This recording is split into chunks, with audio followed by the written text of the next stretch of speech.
இன்றைய வானிலை தொடர்பான தகவல்களை அறிந்து கொள்வதற்காக வளிமண்டலவியல் திணைக்களத்தின் வானிலை அதிகாரி கே சூரியகுமாருடன் நாம் நேரடியாக தொடர்பினை ஏற்படுத்தியுள்ளோம். வணக்கம்.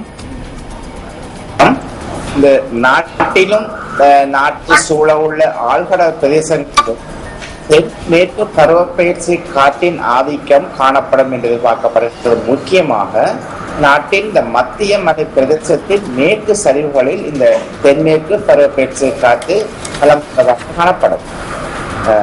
அத்துடன் மத்திய சப்ரகமோ மாகாணங்களின் சில பகுதிகளில் மழை காணப்படுவதுடன் மேற்கு மாகாணங்களின் சில பகுதிகளிலும் காலி மாத்தறை மாவட்டத்தின் சில பகுதிகளிலும் சிறிதளவான மழை காணப்படும். கடற்பிராந்தத்தை பொறுத்தவரையில் இலங்கை தீவு சுற்றியுள்ள ஆழ்கடல் பிரதேசம் பலவற்றிலும் தென்மேற்கு பருவப்பெயர்ச்சி காற்று கலந்து கொண்டதாக காணப்படுவதுடன் இந்த பிராந்தியங்களில் இடையிடையே மழை அல்லது இடியுடன் கூடிய மழை காணப்படும். கடல் பிராந்தியங்களில் காற்றின் வேகமானது 40 கிலோமீட்டர் வேகத்தில் தென் மேற்கு திசையிலிருந்து காற்று வீசும். இந்த காற்றின் வேகமானது சில சந்தர்ப்பங்களில் மணித்தியாலத்திற்கு 50 கிலோமீட்டர் முதல் 60 கிலோமீட்டர் அதிகரித்து வீசலாம்.